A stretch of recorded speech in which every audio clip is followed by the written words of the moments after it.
Take refuge in the Buddha. I take refuge in the Buddha. I take refuge in the Dharma. I take refuge in the Dharma.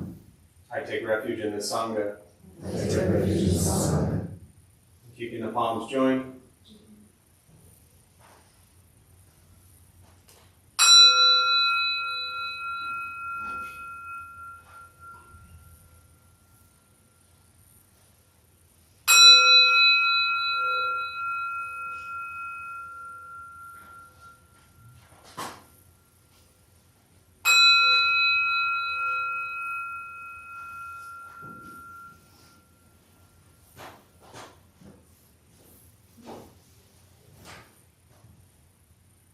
Put the palms down.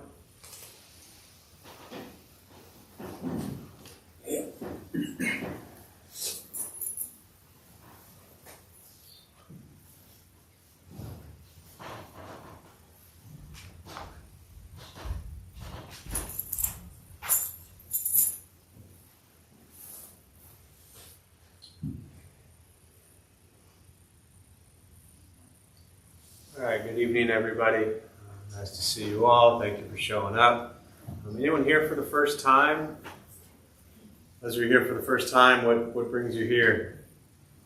Looking for peace. Say again? Looking for peace and God.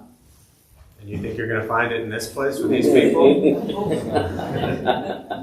Good luck. Should I leave? You should leave. Yeah. What brings you here? My friend. Yeah. What did your friend say to get you here?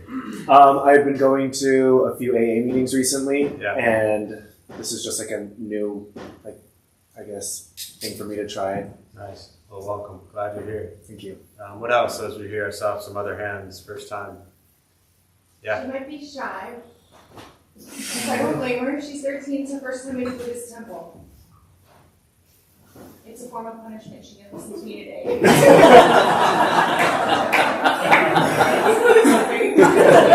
I just want to repeat that for those virtually at home that didn't hear that. She's shy, so she might be embarrassed, but she's 13. She's here for her first time, and it's a form of punishment because she didn't listen to you today. Is that correct? Isn't that shall? Yeah. That's great. Definitely in the top 5. But in all seriousness, when I was 13, oh my God, I wish I'd found this. Because when I was 13, when I was 13, I was so angry, miserable, depressed, and causing more chaos, I promise, than you. I guarantee whatever you did, it was nowhere close to anything I did when I was 13. And that continued for years. And I wish I'd found this at 13 because for me, that was when depression really started. I'm not kidding. It was miserable and everything sucked. And I hated everything and everyone, including myself. And I waited a long time, well over, probably 15 years from 13 to 28, 29 pretty much to where I started. So what might seem like punishment at this moment in time, somewhere down the road you might actually say thank you for punishing me and bringing me to that Buddhist temple. Thank you for indulging my humor. Yes, my pleasure. And I always tell people too, when, kind of in this world where today you get parents that are kind of more, into this stuff, so they want to get their kids into it, and they always say how do I get my kids into this? And I always say the last thing you want to do is drag your kids to a place like this, because then they're just going to run to whatever place you ran away from to get here. So it usually works in reverse, but I will do my best not to ruin your child's life. It is your child, right? I just want to make sure. Okay. Just make sure it wasn't, I don't know. All right. What else? It's tough to follow, but anyone else here for the first time that wants to try to talk? Yeah. Yeah, here for the first time, and my daughter came with me. Oh, nice. And I didn't punish her and make her. Not 13 and no punishment involved. Right on.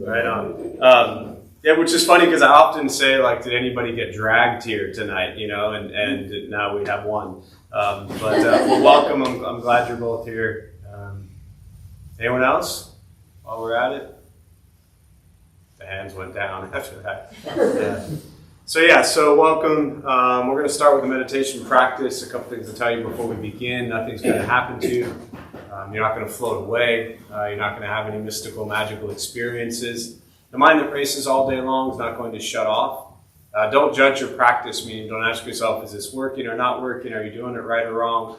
We're just going to sit. We're going to breathe. You're going to hear sounds inside the room, sounds outside. This is life. Life is filled with chaos, and this practice of learning to get quiet and still within all of the chaos. Posture, you just want to be comfortable. If you are on a cushion, often it helps slide into the front third, pushing the stomach forward, allows the back to straighten. If you're in a bench or chair, wherever you're seated, also just trying to sit up straight, relaxing the shoulders, hands can be on the knees or on the lap, whatever's comfortable. It's important, especially for those who are new, you're not going to stop your mind, you're not going to empty your thoughts, you're not going to go blank, you're not going to think nothing. Your mind will continue to race just as much as it always does. I will say things periodically to either wake you up because you've fallen asleep or remind you that you're lost in thought to help you come back to present moment. Most important, do not expect anything. If you need to move, simply move. If you need to cough, simply cough. If you're sick, please go home. Otherwise, you're good.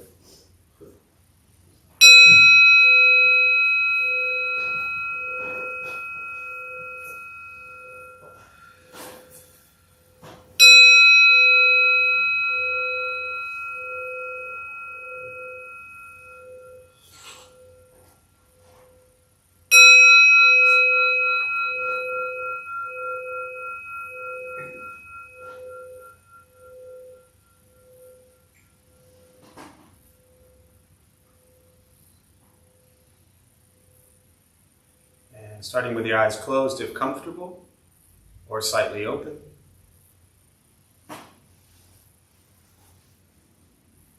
Mouth is open or closed, whatever is comfortable.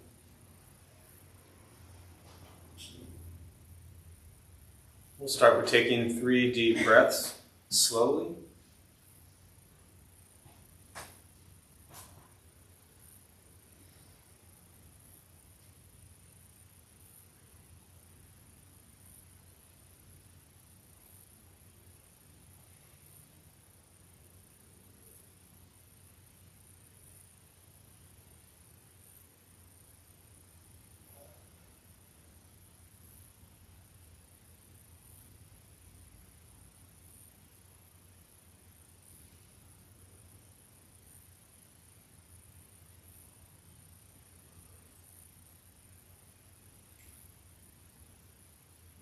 And eventually, settle into a natural rhythm of the breath.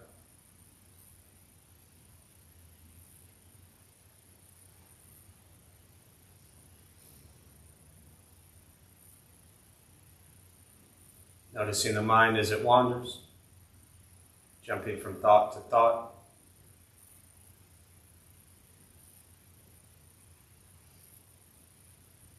We'll start with gently guiding the attention. Focus to the stomach or chest.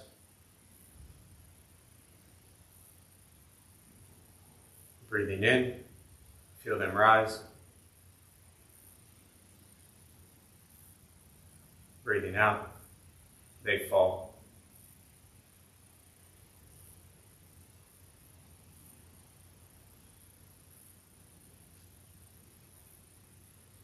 Simply continue this practice. Observing sensation of breath.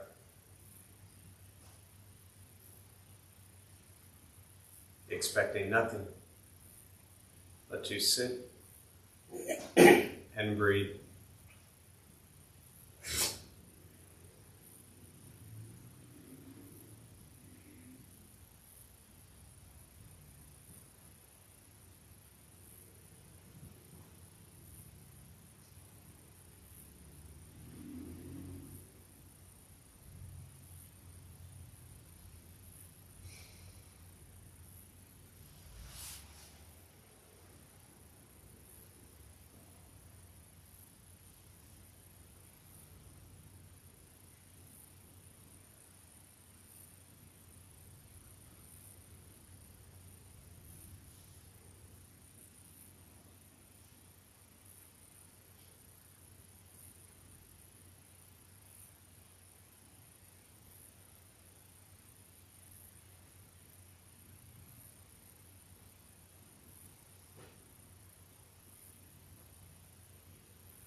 As the mind wanders,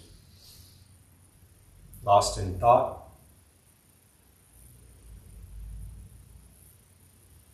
recognize it, release that thought, return attention, focus to the breath.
Breathing in, follow breath in.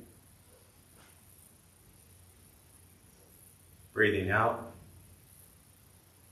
follow breath out.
Learning to be comfortable in stillness, in quiet, wanting nothing but to sit and breathe.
keeping the mind alert.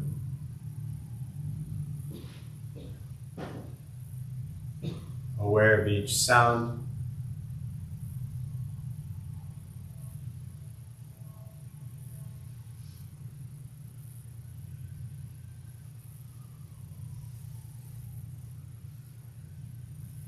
Each thought.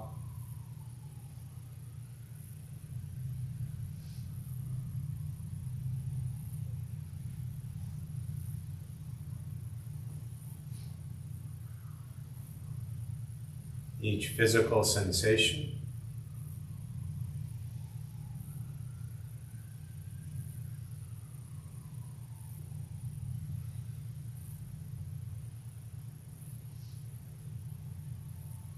Yet concerned with nothing but sitting,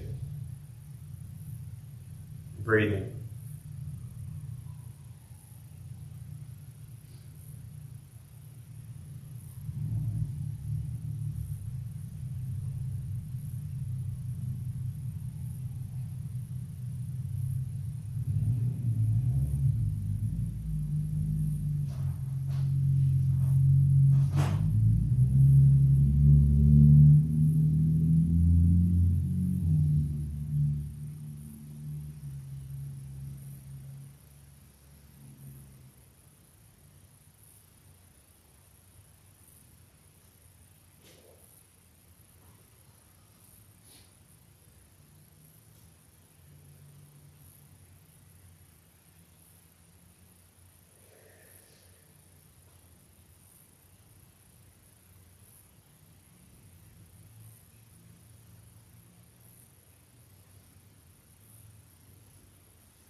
And with the body still, rested, and the speech quiet, aware of all sounds,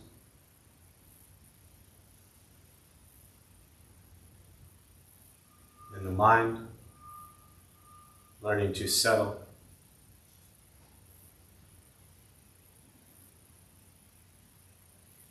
Know what it's like to just sit and breathe.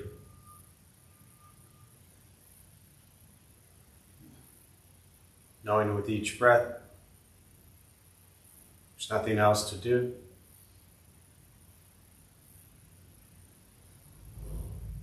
Nowhere else to go. and no one else to be. Everything beautiful, exactly as it is.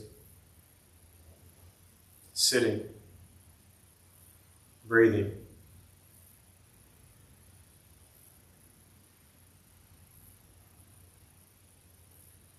Once again, taking 3 deep breaths slowly.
And when ready, slowly opening the eyes, slowly beginning to move. And most important, the practice of meditation is to recognize how you feel now, immediately after. Compare this to how you typically feel throughout your day. Recognize the difference, if there is one. Ask yourselves how you'd prefer to feel every day for the rest of your life.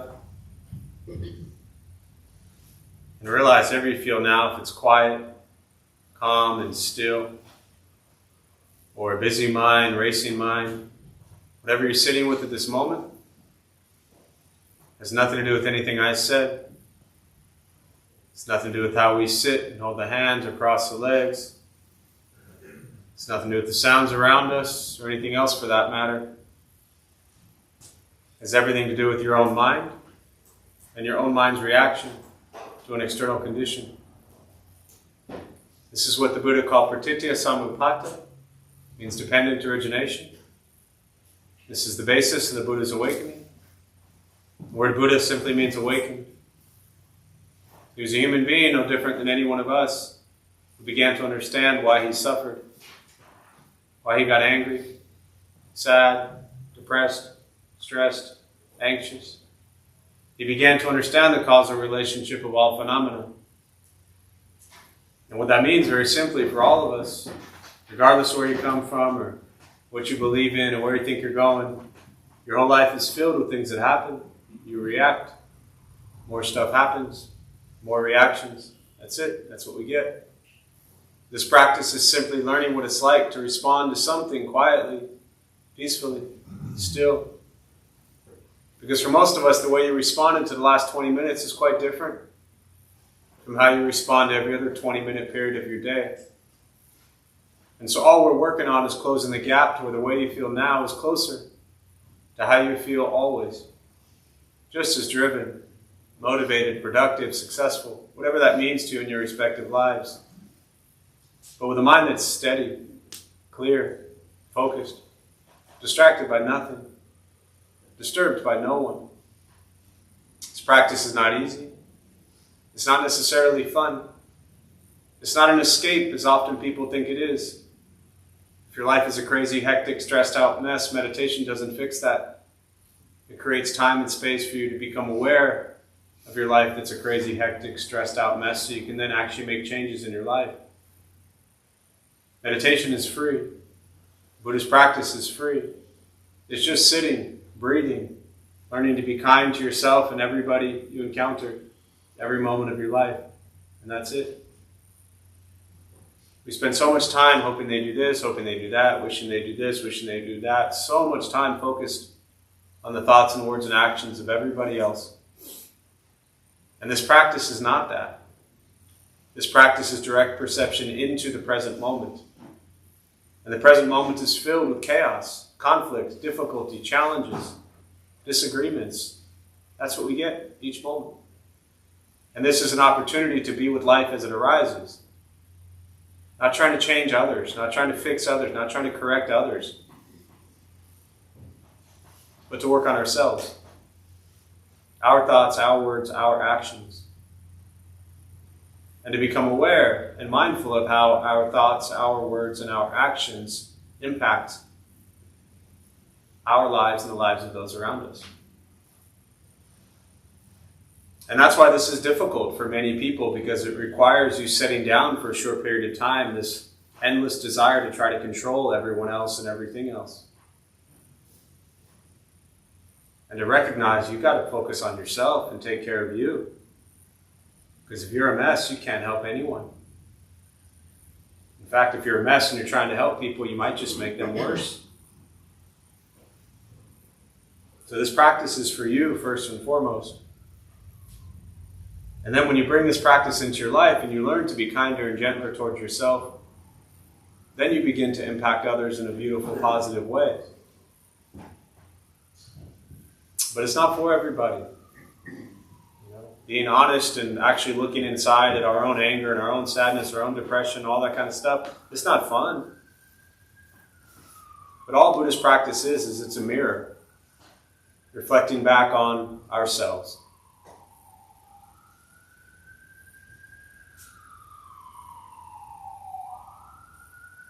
And it requires patience. The one thing that I'm sure everyone in this room is so good at. First and foremost, learning to be patient with yourself. And then others. So with that, I'll pause. For me, always, I really just prefer to respond to questions. Meditation, Buddhist practice, anything you're sitting with, and we'll use the rest of our brief time this evening, and I'll respond to your questions. And to those joining virtually, again, actually not again, I didn't welcome you at the beginning, so my apologies. But welcome, glad you're here. Thanks for showing up. There's a chat box. Feel free as you are to say hello. If you have any questions, put them on there, and I'll do my best to respond. So we'll open up to questions.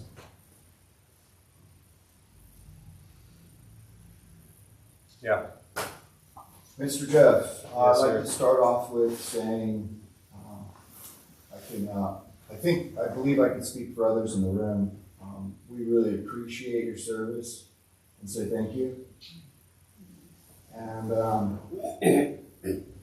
I had some we'll call it some heavier life issues strike in the last 7 days.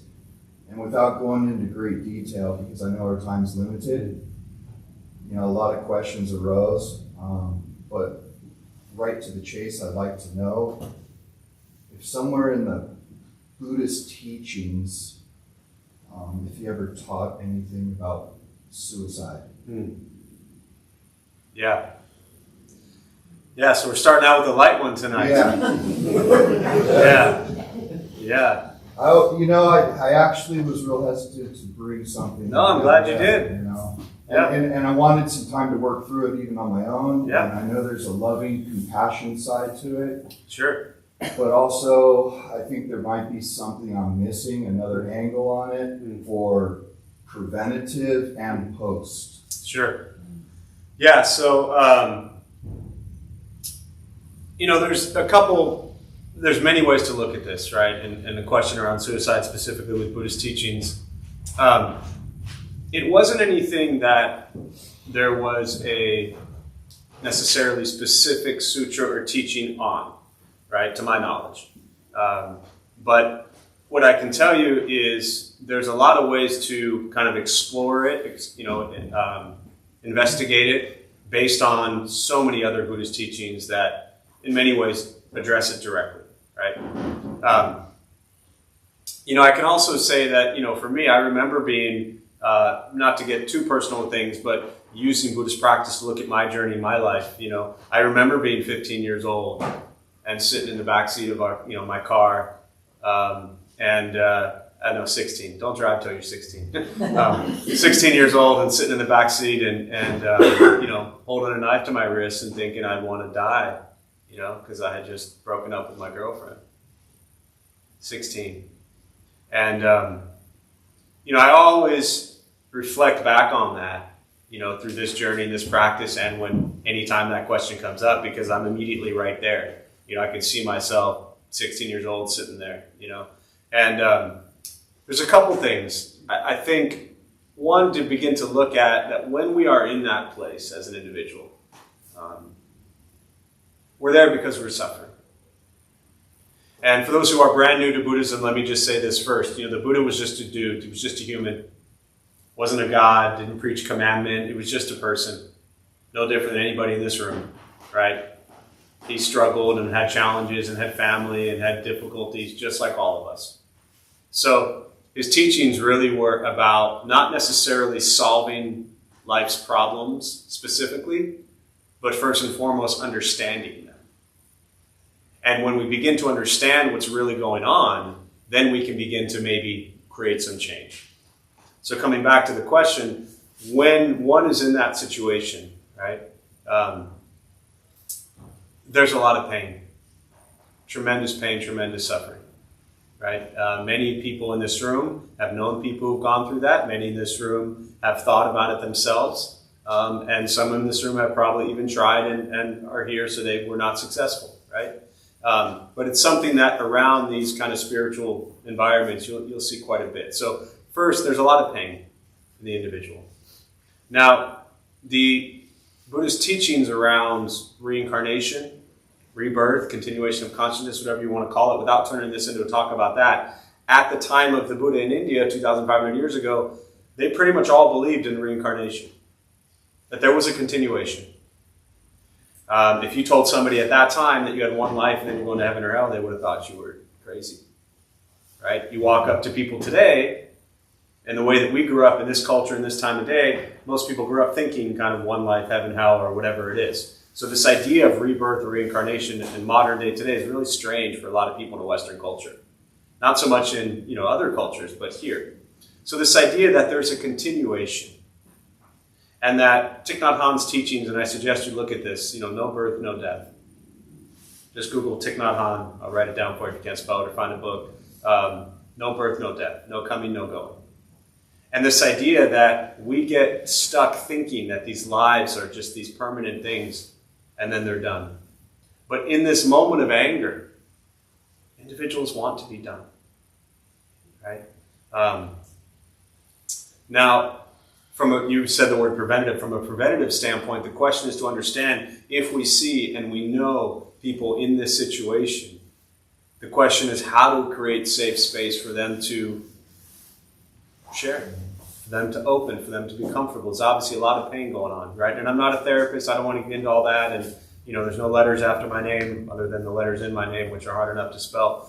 So I don't want to turn this into some therapy session. But it's important to understand that if we can create space for people to share what's going on, that's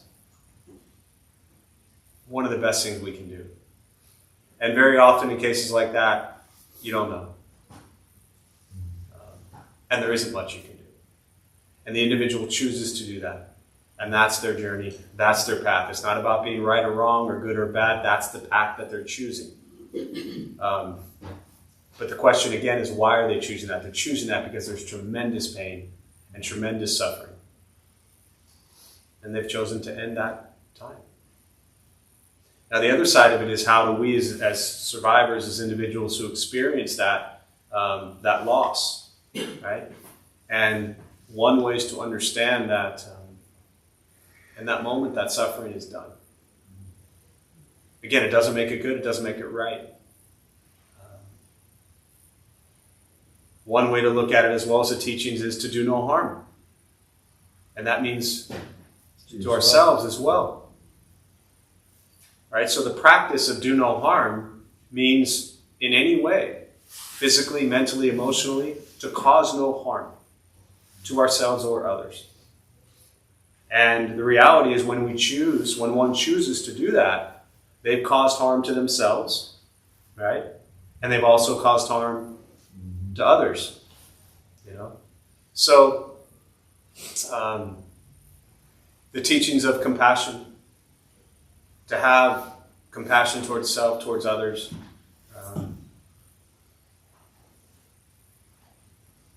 it's heavy, you know, and somebody brought this up in a different context, but this idea of sadness, and this keeps sticking in my head because for, you know, the way it was said, but the individual asked about, you know, another tragic event with the, you know, the plane crash and the helicopter, and they were talking about their sadness, and that they felt they should, almost like they shouldn't be sad because that meant they were suffering, and Buddhism says suffering is wrong.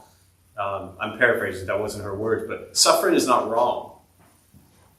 The Buddha said we're going to suffer. Our entire life is going to be filled with moments of suffering. Heavy, traumatic death and loss, and little things like the coffee being made the wrong way, or sandwich not being appropriate, you know, the way you want it, the shirt not fitting you the way you like it, little things that we suffer from. But when we experience sadness, that's a good thing. Because what does it mean? It means you love, it means you care, it means you have a heart. If things tragic happen and we don't feel sadness, that's when I worry. Right? So when we experience death and loss and things like that, there's no answer. There's no Buddhist teaching that says, this is what will solve that or fix that or heal that. It's to experience that loss and that pain in that moment. And then, for me as a practice, to look at people over the years that I've known in the same situation, how can I use that as motivation and inspiration to work on my pain, my suffering, and hopefully inspire others to come out of that place of pain and suffering. But it's hard, man, as you know. Thanks, Jeff. Yeah. What else? Yeah. I've been wondering about if there's any Buddhist perspective, which I assume there is, on trusting oneself and when. Because it is the self. Yes. So the question was, wondering if there's a Buddhist perspective on trusting oneself and when, because it is the self. So, again, to put in a context a little bit, there's an expression in Buddhism, a teaching in Buddhism called non-self, right? I'll come back to the question, but let me just explain this first. Non-self doesn't mean you're not here. It doesn't mean, like, if you open up a Buddhist book and you're like, okay, non-self and impermanence. It doesn't mean you're not here. It doesn't mean you don't exist. You're here. It just means your perception of yourself is very different from true nature of reality. Everyone in this room has a different perception of everything. Who's right? Who's wrong? Right? Thich Nhat Hanh says freedom from suffering is freedom from views. One of the best teachings I ever heard. Now, to me, when I heard that teaching, it didn't mean that for me, all of a sudden, like, I read that and I was like, well, actually, I saw it. It's a video, a little YouTube clip called What is Nirvana? It's like 7 minutes and 42 seconds. And it says, what is Nirvana? And he goes on to talk about actually no birth, no death, the clouds in there as well. And he's talking about being free from views. And as soon as I heard that, what do you think I did? I had a view. I had an opinion. Do I like that? Do I not like that? Do I agree with that? Do I disagree with it? And what I've settled on as a practice is to recognize that I'm going to have my views my whole life. They're going to change. They're going to evolve. Some will be wise. Some will be stupid. Right? I still have the most ignorant views on certain things and the thoughts that are just ridiculous. And some are pretty decent. Right? Every once in a while. But the reality is, can I understand that my views are just mine? It's not about defending them and making sure that everybody takes my views. Because as long as I'm stuck on my view being right, what am I not creating space for? Anybody else's views. Right? I'll get to your question in a minute, but I just want to start with this. And as long as we're stuck on our views, again, I'm not suggesting you abandon your views. But if you're stuck on your views, you're not creating any space for anyone in the world to have any other view other than yours. Doesn't seem so kind or compassionate or wise to me. And even if the views are super harsh and super unhealthy and super toxic and super dangerous, which many of them are, I want to hear them. I want to listen to them. I want to sit with them. I want to understand them. Why do they have these views? I wish every racist would show up here and listen and speak so we can understand why they have the views they do. But if we think we're better than others, that's the ignorance. We are different from others. This isn't about being better than others. Every racist, every sexist, every homophobic person, bring them. Let them listen and let them speak so we can communicate and understand. Otherwise, we just create this wall. I'm good, you're bad, I'm right, you're wrong. Now the question around when do you kind of trust yourself around non-self teachings? You ever know when you're doing something really stupid? I mean, yes. Yes. But I also sometimes look back and say that was stupid when I thought I was doing the right action. Correct. Sometimes we think we're doing the right action and we look back and we realize that was really dumb. Yeah. Right? Welcome to my life. Okay? That's how I ended up sitting here. Oh, I thought you were going to say. You're so close. That's why you're in the front row. You're just one step away from being here. It's like the more dumb things we do, the deeper this practice makes sense to us. So I think that in all seriousness, that was serious too. But the question around trusting oneself is really delicate, and I don't want to say dangerous, but I want to say dangerous because if our views are still so wrapped up in me, my ego, myself, I'm right, and I have to feed that ego constantly, then if I'm trying to trust that view or judgment, and that view and judgment is really making sure that I get everything I need and I want, and I'm not thinking about anyone else, then that's where it's kind of dangerous. And I think it helps for everybody to look at their lives and ask themselves, how much of your life are you just focused on you? And how much of your life are you actually paying attention to what's, kind and gentle and better for others? And if your entire life is all about you, then what do you think every decision you make is going to be, consciously or subconsciously? Every decision you make is going to always be about you. And that's where it gets a little bit delicate as to trusting oneself to make these decisions.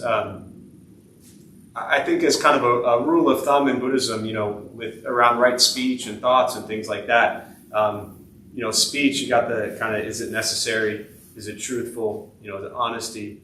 Is it timely? With actions, does it benefit just me? Or is it also going to benefit others? Mm-hmm. Is the choice I'm making coming from a place of loving kindness and compassion, or is it coming from a place of greed and anger? And I think in most cases, you'll know that. Even if you quickly pause and say, okay, is this a greedy, selfish decision that I'm making? Maybe you say yes, and then you make that decision anyways. But at least you're aware of it. That's a hard one. When to trust yourself. And I think, Dogen's teaching the Zen master around non-self. He would say you have to get to know the self before you get rid of the self. So again, coming back to that kind of non-self teaching, you have to get to know that self, that ego, that the craving, the desire, just that everything that has made your story, your box of Theo, get to know what that's all about. And then work on kind of breaking that down a little bit. Yeah. What else? Yeah. So I got back on excuse me, on Sunday from I went and did a 10-day Vipassana course. And it was one of the most difficult and challenging and rewarding things I had ever done. Yeah. And just on that note, like I it just happened and I feel really strongly about it, obviously, but like, if you want to start, just barely start getting to maybe know yourself a little bit, please try that. I think it's really important. I'll share what it is in a minute. Go ahead. On the flip side, right, like that whole experience was felt profound and deep and wow. Then, Monday happens, I get back and I have to log into my email. And you always talk about this is not easy, this is not an escape, and just having like the slightest glimpse into like how powerful some of these ideas can be, and now also having a much deeper grasp on like truly how difficult this can be to implement day to day, because I've been coming here for a while and logically listening to the ideas. These are good ideas, but I just really didn't have a context for like how deep this can get even in that short 10-day window, and then how difficult this can be. Yeah, that's great. Congratulations on getting to see what a true mess you actually are. The Vipassana is insight, and so Vipassana, S.N. Goenka was a teacher who passed away years ago, but they do these 10-day Vipassana retreats, which are silent. And they have them the closest you go to 29 Palms, or where do you go? Yeah, 29 Palms. They have them all over the world, literally. Just Google 10-day Vipassana retreat. If you Google Vipassana close to that, you'll find it by S.N. Goenka. But it's 10 days of silence, pretty much from morning, to night. Meditation all day, 10 days, silence. And when you're silent, what are you left with? You. And what are you often trying to run away from? You. Right? So that's where the 10-day retreats are beautiful. And the reality is, for many people, taking a 10-day, if you got 10 days off somewhere, probably going to sit with yourself for 10 days might not be your idea of a vacation.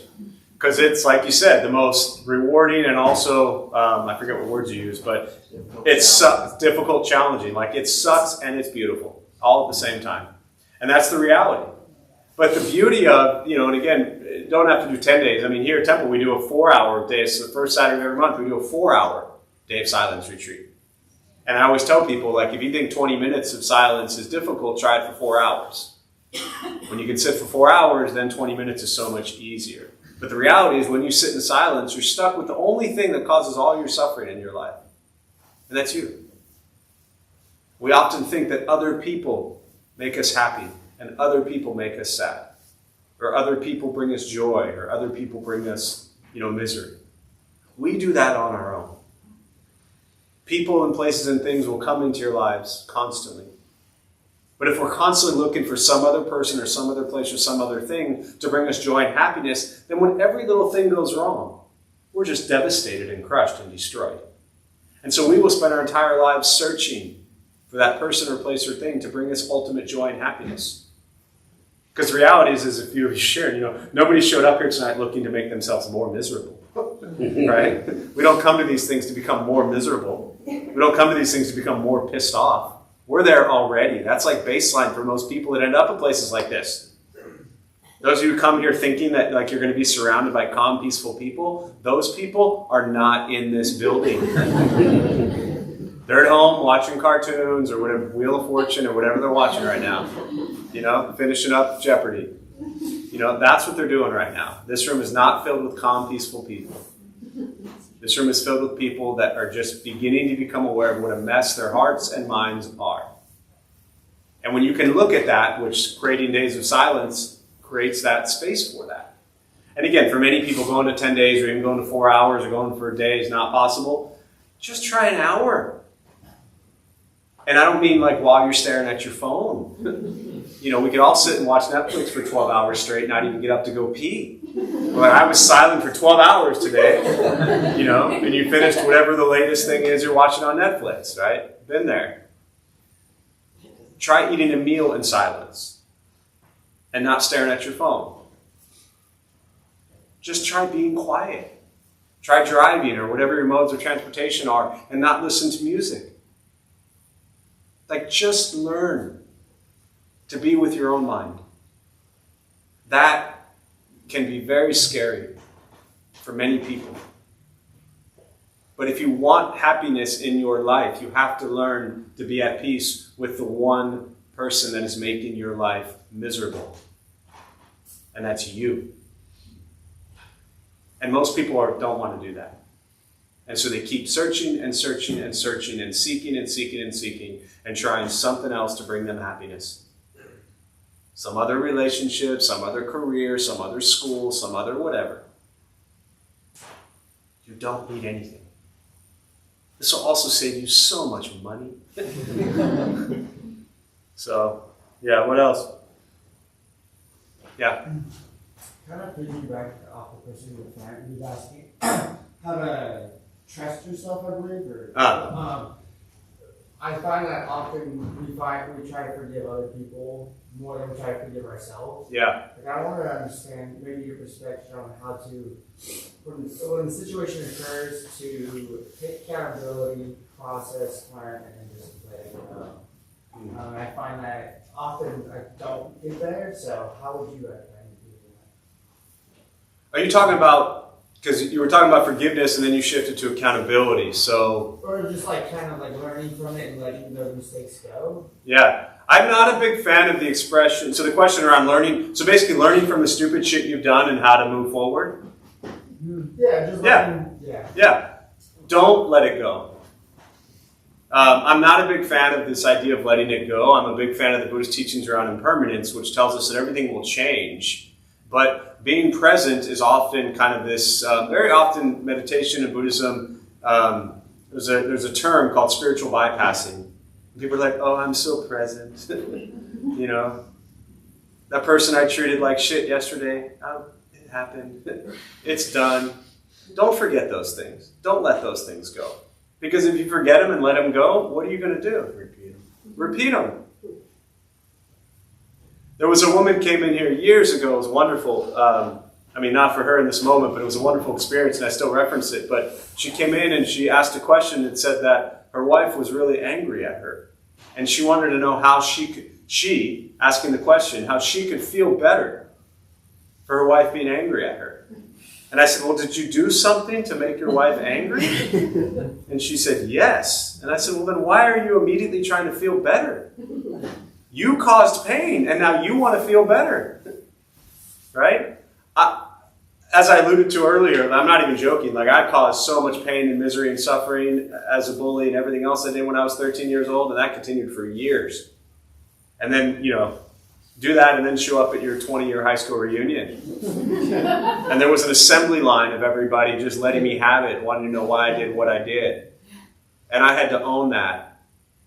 To me, that was one of the most beautiful spiritual experiences of my life, to listen to everybody tell me what pain I put them through. Because I got to feel that and experience that. I don't want to let that go. I want to look at it and say, I was wrong in what I did. But the letting go part, what you're calling letting go, to me, also the first part of your question is in forgiving the self and saying, what you've done was not okay. But you have to practice compassion towards yourself. And say, my master always said, when you do things that harm others, three things, kind of looking for forgiveness, three things. One, recognize what you did was not in line with these teachings of loving kindness and compassion and, you know, everything you kind of read about in Buddhism, patience, generosity, morality, all that stuff. What we did to harm somebody was not in line with that. One. Two, to apologize if it's appropriate. Meaning, if it makes sense to apologize to the person and it's somebody that's in your life and, you know, and there's a healthy boundary there or healthy dynamic there, and you can apologize to them directly, then do it. If it's somebody whose heart, you know, you broke 30 years ago, they're probably over it by now and they don't want to hear from you, right? So then apologize to somebody else that you know, but very genuinely. And third is to vow to never do it again. And that's why I don't like letting it go, because then we're just kind of saying, oh, it's done, get over it. And then we're actually asking other people to let it go. But can we hold it with love and compassion? Can we hold the anger or the whatever we've brought out onto people with love and compassion towards self? and realize that was not okay, I'm not going to do it again, but I can't hate myself for it, because if I hate myself for it, then you're just going to continue that cycle of self-hatred. And when you hate yourself, how do you respond? Nobody does good things when they hate themselves, typically. You know? Or they spend all their time trying to take care of others, but they're not actually putting love into themselves. People skip that part too. Does that make sense at all? Yeah. So hold on to it for a while and look at it, but look at it gently. What else? Yeah. In relation to that, there are situations where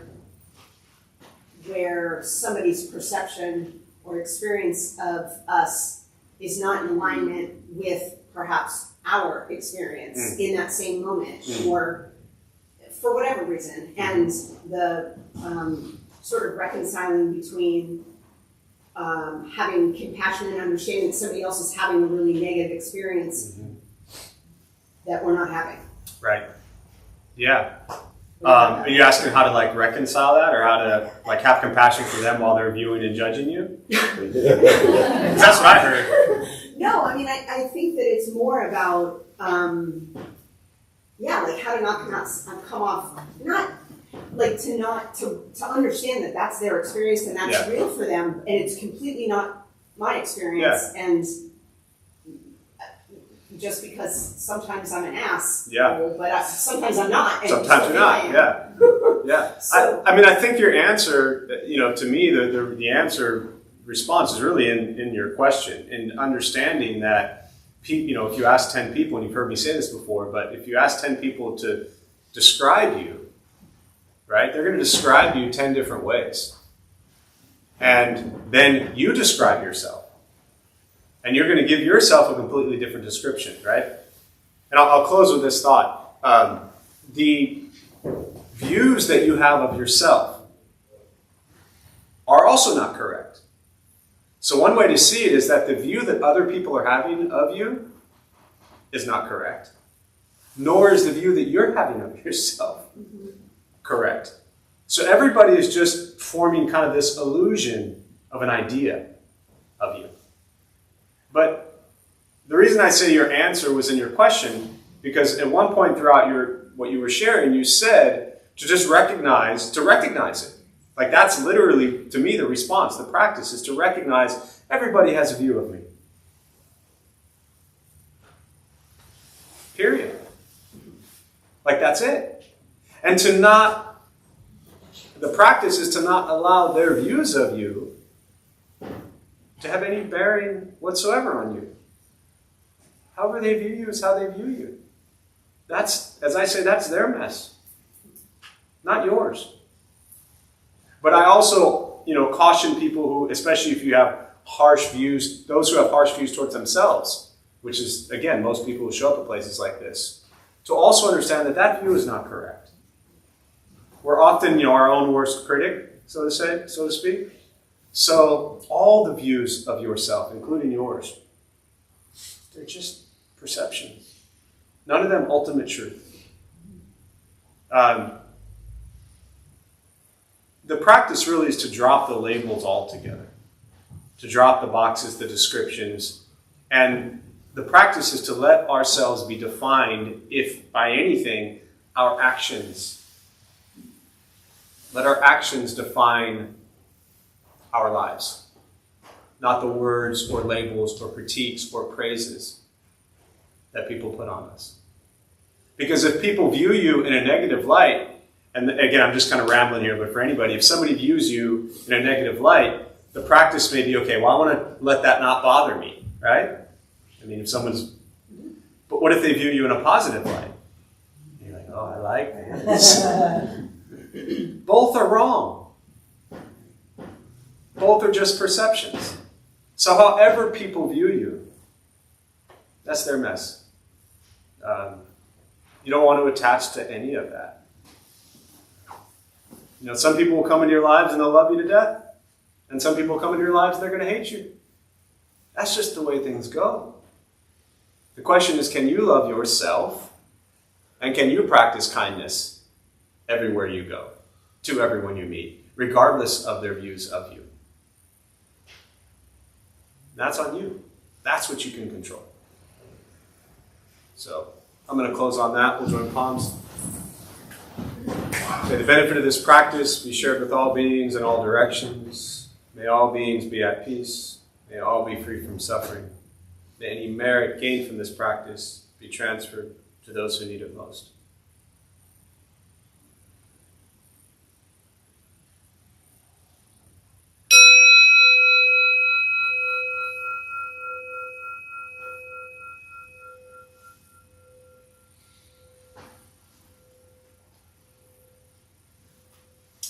All right, a few quick announcements before you all head out. Thanks for showing up tonight. My name is Jeff. I'm the Dharma Bum. We opened up this temple 18 years ago to introduce Buddhist practice to those who show up. Those of us who lead, we're not monks, we're not nuns, we're not gurus, we're not masters, we're not teachers, we're not looking for students. We're just practitioners. We do our best to take our understanding of Buddhist teachings and put it into terms that hopefully make sense to those who show up. Just about every night we have different practices going on, led by different people. Every Thursday, 4:30, we do, I think, one of the best things around here. It's a food redistribution program. We prepare gourmet vegetarian meals, also known as peanut butter and jelly, and we feed people sleep on the street. So anytime you think your life sucks and you lack gratitude for everything you have in your life, feed people sleep on a sidewalk, and it tends to change things. And if it doesn't work, keep coming back till it does. I already mentioned the day of silence. We just had it, so you got a whole 4 weeks to work up to your 4 hours of silence. To my knowledge, everybody has survived going through it. It's from 8 to noon. It's not 4 hours straight meditation. It's about a 20-minute meditation with a 5-minute break. And then, a couple of walking meditation, working meditation. So that's a nice 4 hours. Other than that, our host, which could not be here tonight, but we're also looking for another Tuesday night host. So for those of you regulars who are always here and you've seen Hazel or Eddie or anybody over the last 6 months that is hosted on Tuesdays, and the responsibility is you show up at 6:30 and open the temple doors and you close them by 8:30. And normally you would read the little script, which is in essence exactly what I said anyway. So if anybody wants to host Tuesday nights, we could really use another Tuesday night host. Just let me know. Gives you a lot of power because you get full access to the temple. You get to know how to break in to the temple. So anyways, thank you all for being here. One more new announcement, new class. And if I could say it in Spanish, I would, but I'll just say it in English. We're starting this Wednesday a new basic Buddhism and meditation class in Spanish. Alma, many of you know her. She leads our Monday night Zen practice. She'll start out leading it. It'll eventually be, she's peer as well, but it'll be a peer-led where it'll rotate with some few people. But she's going to start it for a little while, kick it off. So Wednesdays, 7 o'clock, starting this week, Buddhism and meditation in Spanish. So thank you all for being here. Wish you well. Good luck. Thank you.